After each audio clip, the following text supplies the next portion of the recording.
Hello, friends, welcome to Mysterious Stories. Friends, I have told you about North Korea in many of my videos. Living in this country is not easy, but going out of here is also very difficult. Like our neighboring country, South Korea, North Korea is also very difficult. The Korean people have almost no opportunity of leaving North Korea, which is why many North Koreans attempt to flee the country each year. These people are known as defectors.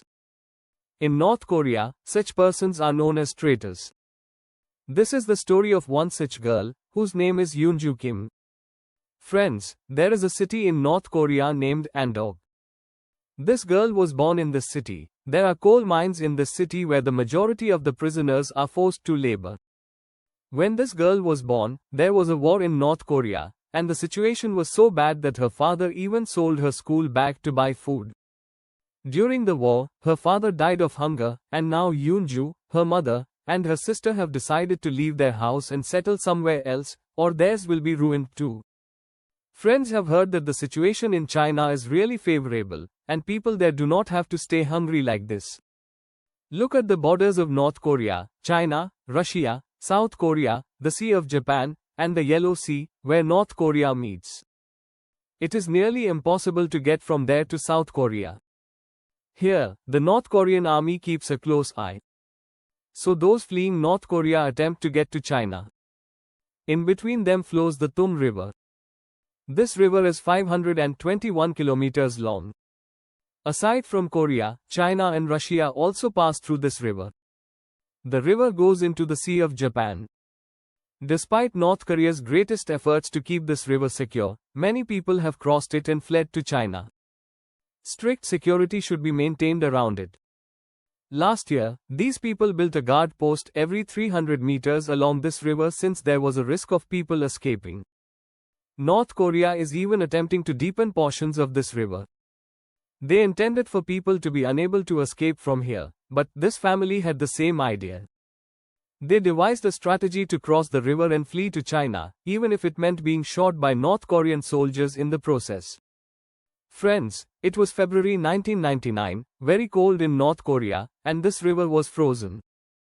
Eunju, her mother, and her sister were on this river. They reached the river. They knew that while crossing the river, they may be shot at any time, but this was their last opportunity. First, her mother, then her sister, and then Eunju began crossing the river. Friends, suddenly the ice on the river shattered, and Eunju fell into the chilly water. She feared this was the end of her life, but her mother dragged her out. Anyway, after a long journey, they entered China, where a woman told them she met a Korean woman who spoke Korean.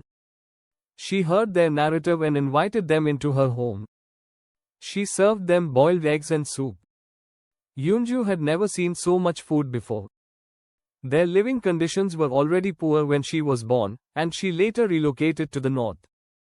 Now, Eunju is 14 years old, but friends, how could this family know why this woman was so good to them? Actually, this woman wanted to sell them to a Chinese man, and that is what happened. This entire family was sold to a man, and they wanted to run away. However, this man had purchased them for 2,000 rupees for domestic use. They used to work all day at this man's home and farm. Friends, 3 years passed like this. After 3 years, one night, there was a knock on the door. There were Chinese police outside, and they detained the family. Normally, when North Koreans are apprehended in China like this, the authorities take their money and release them. However, Eunju, her mother, and sister had nothing to report to the police. Friends, at this time, so many people had died as a result of famine in North Korea that the North Korean government assumed this family had also died, which is why they were not searched for in North Korea. When the Chinese police arrived in North Korea, they informed the authorities that they had a family, so no further response was forthcoming. There was a law in China that stated that children could not be held in jail without a court order, so the police provided this family with a home to live in the same town. This was not something the family members wanted in the first place. They informed this family that they could leave the residence at any time so that someone else could stay with them. Friends, Eunju, her mother, and her sister were getting everything they needed to eat in China. The situation was not as dire as it was in North Korea, but they were always fed, they were always scared of the police, and they intended to flee once more, this time from China to South Korea. This was the year 2002. Friends, these folks can live safely in South Korea. They had no other choice. During this period, a Chinese family was quite helpful to them. They also provided them money and sent them to an agent who could transport them to South Korea. Eunju just had one wish, to travel to a place like South Korea with her mother and sister. They could live freely at home, go out with them, buy household products, cook food, and maintain a normal lifestyle.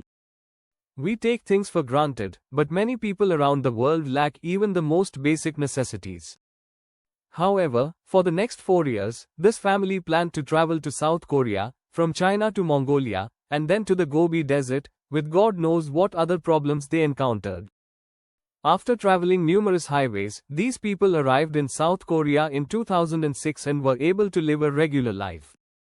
Many people who escaped from North Korea make a lot of money by narrating their stories.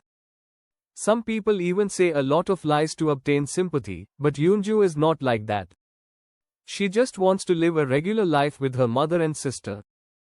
Currently, this family lives in South Korea.